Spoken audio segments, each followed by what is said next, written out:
Saya ada 4 anak. Okey, 4 anak. Yang nombor 1 dengan nombor 4 je sama perangai. Nombor 1 pendiam, nombor 4 pendiam. Tapi nombor 1 pendiam ni dia tak observe. Dia tak begitu explore dengan dunia sebab dia anak perempuan. Nombor 4 lelaki ni pendiam, tapi dia sangat observe dan dia sangat explore dengan kehidupan. Dia berdikari, tak pernah rujuk apa kepada saya kerana dia bimbang.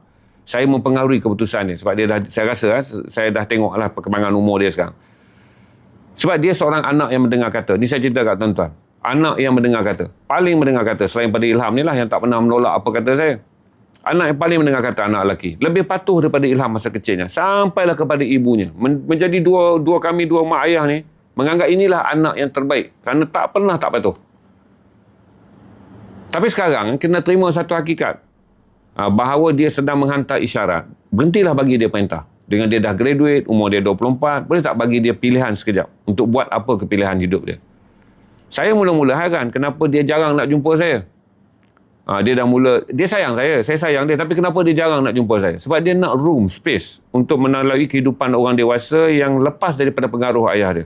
Dan dia tahu kalau saya banyak memberikan dia nasihat dan dia makin tak ikut, nanti tak sedap di mata dia untuk menjaga hati ayah. Saya pun nasihat pada isteri saya. Bahawa anak kita ada menunjukkan tanda-tanda dia mula menemukan dunia dia sendiri. Sebab berbeza, dia explore dan dia expose. Jadi kita jangan kacau dia dulu. Biarlah dia buat apa keputusannya dia nak, kecuali kalau dia rujuk pada kita. Satu, dia tak nak datang sini sebab dia bimbang, sebab dia dah graduate. Saya akan panggil kerja dengan saya. Dia tak nak kerja dengan saya. Yang kedua, dia takut saya menentukan apa pekerjaan. Jadi dia berpilih sendiri. Jadi saya bagi tahu kata, anak saya juga, ialah kalau untuk ayah yang keras hati kan, mestilah marah. Oh, dah lepas aku bagi kau sekolah, dah lepas kau graduate, aku bagikan semua, tiba-tiba sampai satu benda ni, kau nak pergi buat keputusan. Risau ni saya bagi tahu dengan F, saya bagi tahu risau. Risau ni ada bukti tak? Risau tak ada bukti. Risau ni ada asas tak? Risau tak ada asas. Risau sejenis fikiran ataupun tidak? Tidak. Risau adalah sejenis perasaan. Tak boleh kita bergantung kepada perasaan kita untuk menghukum satu kenyataan. Anak kita ni kenyataan hidup dia. Kerana ibu ni nak menghilangkan risau, maka dikawal-kawal anak ni. Realiti hidup anak rosak atas risau ibu. Risau ni apa? Syak. Risau ni apa? Bimbang. Risau adalah sejenis perasaan. Tak boleh kita cagarkan perasaan risau kepada realiti anak kita yang nak berkembang. Itu satu benda ni kan. Lega lah tuan. Kita boleh tidur malam mak ayah. Anak kita dah balik. Anak kita dengar cakap kita. Tapi hidup ni kan, untuk seorang anak yang berkembang dan berjaya, bukan saja menjadi anak yang baik. Dia mesti berani membuat keputusan untuk perkembangan diri dia. Untuk buat perkembangan tentang diri dia. Sebab selain daripada menjadi anak yang soleh, berjasa pada ibu bapa, kita pun nak dia jadi lebih besar, berjasa pada agama dia, berjasa pada bangsa, berjasa pada negara, dan sekurang-kurangnya dia tahu apa yang dia nak buat. Saya beritahu dekat tuan-tuan. Ada anak-anak umur 30-an baru sedar dia nak jadi apa. Selama dia besar sampai ramai kat sini kan, tuan-tuan yang duduk dalam live dia ni. Yang baik-baik lah, yang nakal tak payah komen. Pernah tak tuan-tuan baru sedar? Umur tuan-tuan 35 baru tuan-tuan rasa sepatutnya tuan-tuan nak memulakan sesuatu yang lain. Tuan-tuan baru menemukan diri tuan-tuan. Sebelum ni tuan-tuan temukan diri tuan-tuan kerana sistem pendidikan, kerana pergi sekolah, sistem universiti, sistem kerja. Umur 35 barulah terasa. Bila tuan-tuan mula bantu kawan tuan-tuan berniaga kan. Tuan-tuan bantu kawan tuan-tuan berniaga. Tuan-tuan pergi bantu je cuti Sabtu dan Ahad. Kawan tuan-tuan ni datang berniaga 9 pagi. Tuan-tuan 7.30 dah datang nak tolong dia. Barulah tuan-tuan tahu. Bila tuan-tuan buat pula, kawan tuan ni buat telefon. 8.30 peak niaga dia buat telefon. Pukul 10 dia duk jawab mesej. Tuan-tuan yang pergi tolong dia berniaga, seronok layan berniaga ni, sampailah tuan-tuan hanya berhenti pada waktu solat je. Barulah tuan-tuan sedar. Disiplin tuan-tuan yang selama ni tuan-tuan kata makan gaji bulan ni. Kekaguman tuan-tuan pada kawan tuan-tuan yang berniaga kononnya dapat 7-8 ribu sebulan ni. Tuan-tuan kalau berada di tempat itu adalah 15 ribu sebulan. Tuan-tuan akan jadi peniaga berjaya. Ini saya jelaskan. Ramai orang yang berusia 30-an baru dia sedar bahawa selama ni dia telah mengikut hakam hidup.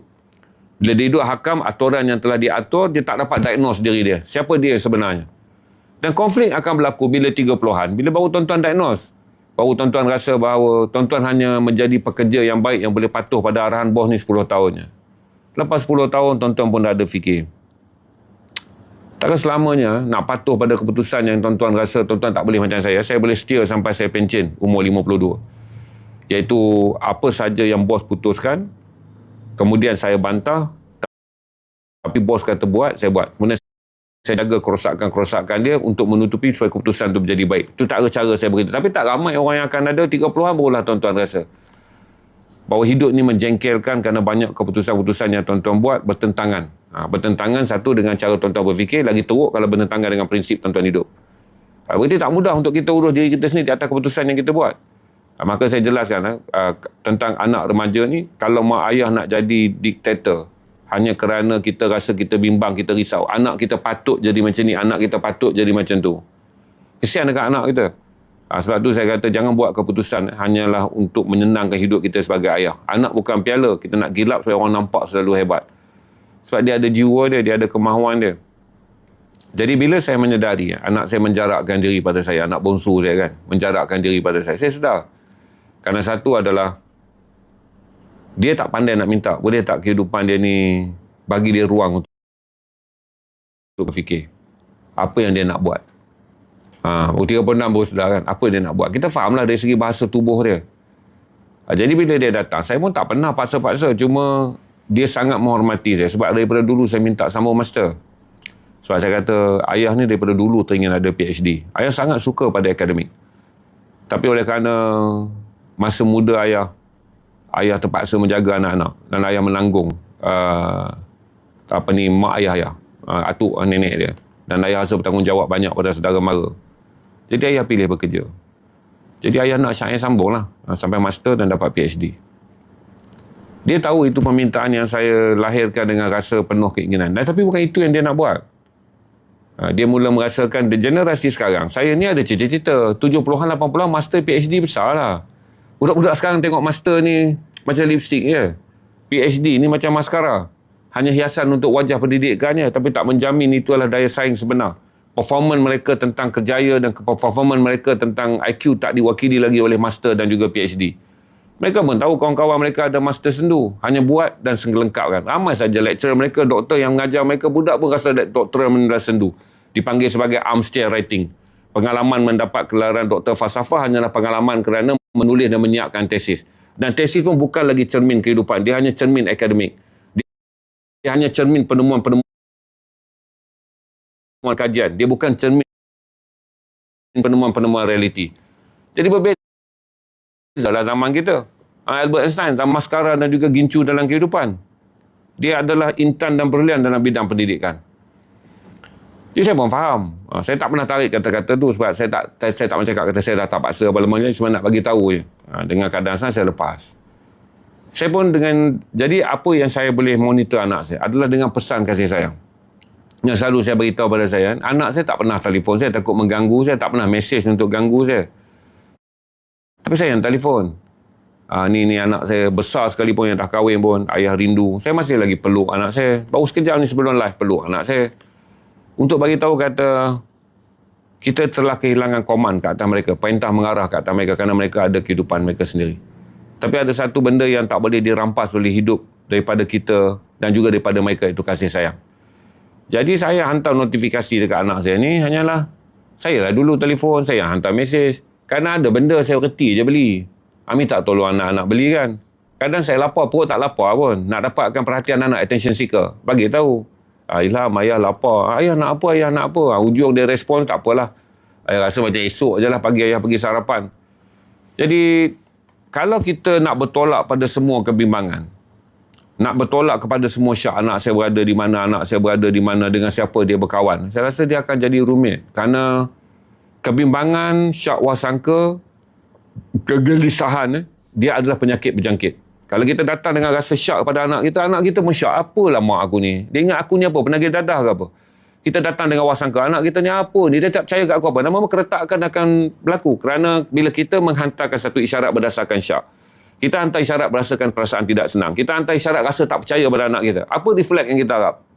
Dulu kecil-kecil tak apa lah tuan-tuan. Kau masuk duduk bilik. Tidur sekarang. Belajar sampai lulus periksa. Ketika dia tidak mempunyai perasaan refleks. Tapi sekarang saya rasa berbeza lah. Dia ada perasaan refleks. Sebab dia dah besar kan. Dan dia pun jumpa diri. Dulu dia berada kata, inilah orang yang memberikan aku makan. Inilah orang memberi. Sekarang dia ada fikir benda tu. Tapi kan satu hari aku kena cek makan sendiri. Satu hari aku terpaksa hidup berdikari. Dan dia nampak bahagian yang kita tak nampak tentang diri dia. anak kita ni, kita bela daripada kecil kan. Kita mandikan, kita apa semua kan. Tapi bukan berarti seluruh fikiran dia kita faham dan seluruh hati dia berada dalam genggaman kita. Kecuali kalau kita diktator. Memang macam diktator, dia perintah, dia anggap seluruh rakyat ni kena ikut cakap dia. Seluruh fikiran ni rakyat kena faham. Anak saya, nombor 2, nombor 3 kerja dengan saya. Nombor 1 tu indirectly kerja dengan saya sebab dia housewife. Jadi Ilham ni semua dengan saya. Dulu saya buka ni Syahid adalah first kerja saya. Sebelum dia pergi sambung dia punya diploma dan habiskan dia punya degree. Ilham ni kemudiannya bila Syahid nak sambung degree, saya kata Ilham berhentilah kerja dengan ayah. Nanti ayah ajar banyak benda tentang backline perniagaan. Maksudnya Ilham tak akan jadi streamer macam saya, tapi dia tahu cash flow, dia tahu rolling capital, dia tahu mana nak letak duit, dia tahu macam mana kita nak bayar pada pembekal, berunding dengan pembekal, dia tahu shake hand, bila kita nak lepaskan shake hand, bila kita nak cekak kuat dalam satu-satu perjanjian, bila kita kena release, bila kita... Perniagaan ni behind the scene ni lagi teruk.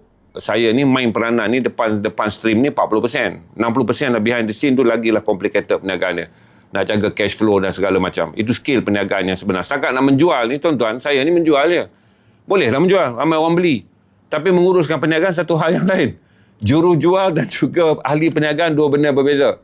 Salesman kereta bukan tuan punya syarikat kereta. Okey, tuan-tuan kena faham. Jadi berarti setakat nak menjual, siapa pun boleh menjual.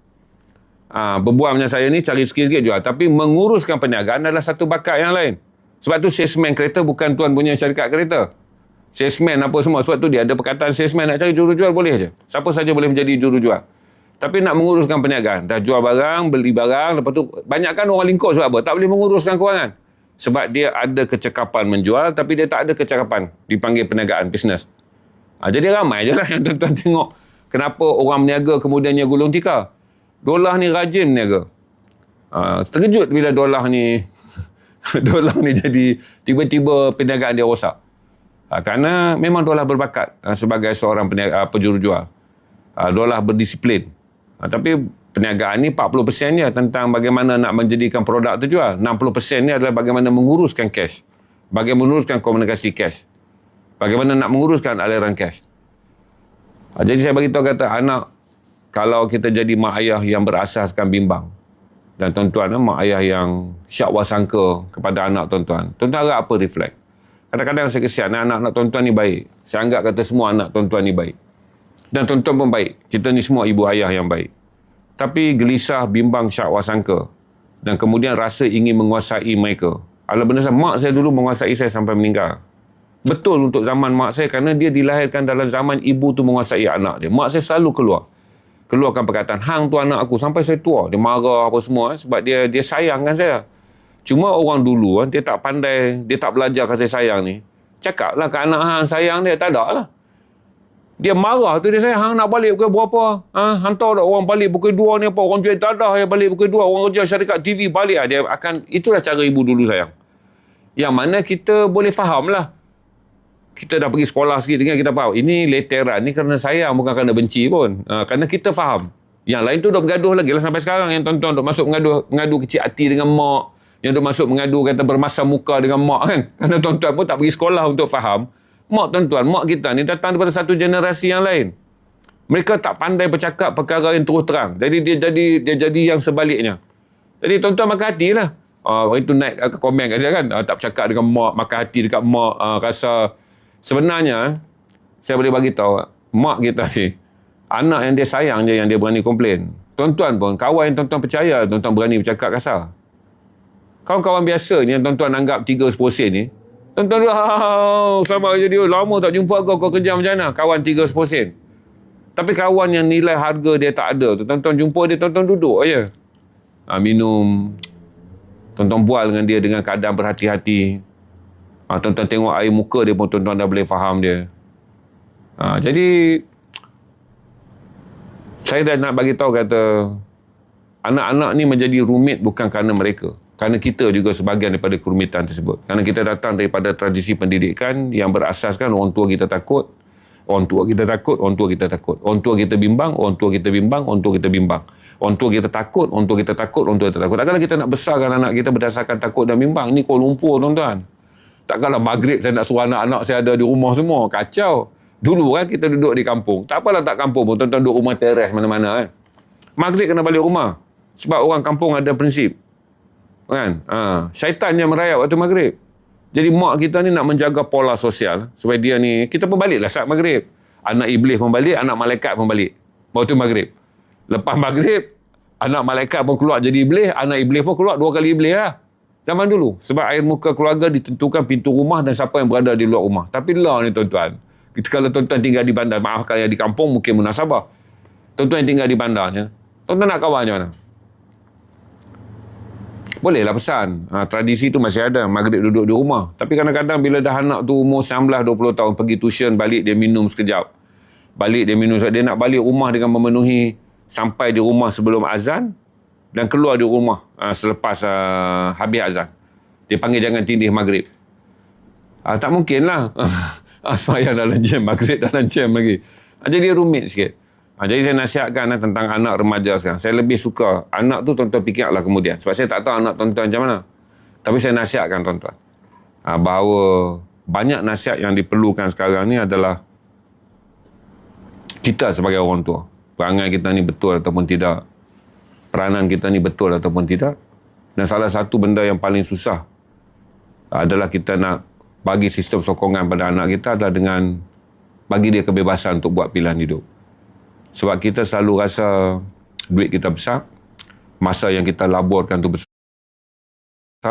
title agama yang kita faham, aku ini ayah, aku ini ibu besar. Sebab tak banyak dirumuskan tentang hak seorang anak. Tapi kadang-kadang benda yang dirumuskan dengan baik oleh agama pada kita, tapi kita salah guna. Kita menganggap kalau tak dengar kurang ajar. Lambatkanlah perkataan kurang ajar tu, tak mendengar kemungkinan. Kerana benda tu bertentangan dengan kemahuan anak kita dan kemudian anak kita mahu kemahuan yang lebih baik. Saya tengok potensi anak-anak ni senang, saya tak tahu cakap kata tu. Sebab kita kasut berbeza. Tuan dengar je ujar saya. Sebab saya pun bukan pakar kaunselor. Saya cerita ni pengalaman saya je. Saya pernah jadi anak dan sangat jahat. Saya anak yang paling menyusahkan keluarga. Tapi Alhamdulillah, selepas saja umur saya 27 tahun, saya taat dengan ibu saya. Sampailah ibu saya meninggal dunia. Pada tahun 2021. Jadi usia saya dah masuk 54 tahun. Ibu saya meninggal 21, usia 54 tahun. Panjanglah daripada umur 27 saya keluar universiti tu, saya dah pilih tak mau susahkan mak saya seperti mana saya jahat waktu saya remaja. Jadi saya cuma pesan kepada tuan-tuan, banyak penambahbaikan pun kita orang tua pun kena buang. Kena buang. Dan kita beritahu pada tuan-tuan, ada banyak hukum-hukum rigid yang kita kena ambil kira bahawa janganlah sampai hukum-hukum rigid dia maksudnya kepatuhan anak lah. Ada kepatuhan anak tu kita nak penuh kerana kita rasa tercabar. Kepatuhan tu tak perlu sangat. Dia lebih bukan jahat lagi tu, jahat. Saya bukan nakal, saya jahat. Saya jahat. Masa saya remaja tu bukan nakal lah tu memang. Jadi saya jelaskan, ambillah benda yang saya bagi tahu. Kata satu adalah terutama untuk mak, untuk orang jadi ibu kan. Jadi ibu. Saya fikir kata tak ada kata-kata yang lebih mulia lah daripada percakapan baik seorang ibu pada anak dia. Okay, ibu ni dia tak boleh nak nasihat. Tak payahlah ambil peranan nasihat. Kekalkanlah komunikasi yang baik dengan anak. Dan tak adalah peranan yang lebih baik dapat dimainkan oleh seorang ayah. Dalam setiap benda yang ayah tu nak, dia sampaikan dalam bentuk nasihat. Bukan dalam bentuk perintah. Ingat kata saya, kebaikan seorang ibu ni tak ada lah lagi tempat dia. Melainkan dia mengekalkan percakapan yang baik dengan anak dia. Iaitu menjaga komunikasi rumah. Jadi ibu ni menteri komunikasi. Ayah ni tak ada lah lagi tempat yang lebih baik untuk dia mainkan peranan dalam rumah dengan tidak memerintah. Kecuali menyampaikan nasihat. Supaya loose frame tu bolehkan anak kita berkembang sikit. Loose frame tu bolehkan anak kita berkembang. Dia jadi masalah kan. Mak ni dia suka datang hasut dekat ayah. Anak dia macam tu, anak dia macam ni kan. Jadi kita nak baiki pada isteri kita. Kata komunikasi ni tak boleh. Tak boleh seorang ayah sentiasa menerima info buruk tentang ini keluarga. Mak tak boleh menjadi tukang datang yang menghasut keburukan anak kepada seorang ayah. Benda ni tak betul. Jadi saya kata berhenti. Kena bagi tahu kata apa masalahnya yang memerlukan ayah main nasihat. Tapi mak yang tak puas hati ni kena kekal komunikasi dengan anak-anak. Sebab dia ni back end mak jaga, front end ni ayah jaga. Jadi saya bagi tahu kata ibu ni mesti jaga sebab dia menteri komunikasi. Dalam apa keadaan stability dalam rumah. Sebab nanti kalau ayah tu berada dalam keadaan hilang kawalan nasihat, ibu ni masih ada, menteri komunikasi ni masih ada. Sabarlah. Pasal inilah stability rumah tangga. Dan ibu ni tak boleh hilang role stability ni. Dan ayah pula saya boleh bagi tahu, tak perlulah perintah banyak perkara sebab zaman pun berubah. Okey, zaman pun berubah. Kita pun tak selalu fikir apa yang kita fikir itu betul. Kerana kita tahu masa berubah dengan begitu cepat. Dan anak-anak kita pun tak besar dalam vacuum kita. Okey, anak pun tak besar dalam vacuum kita. Jadi hati-hatilah dalam soal tu. Maka saya jelaskan kepada tuan-tuan bahawa biarlah isteri ni memainkan peranan yang kekal. Tuan-tuan jadi mak dalam keadaan rumah sekarang. Tuan-tuan jagalah peranan. Make sure kata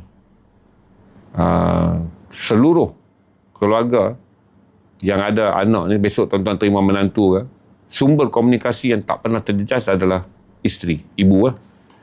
Dan ayah ni saya kata belajarlah sikit. Apa saja yang keputusan yang tuan-tuan nak sampaikan kepada anak-anak, nadanya tidak lagi perintah. Itu dia kena dalam bentuk nasihat dan diskusi lah, kena dengar lah.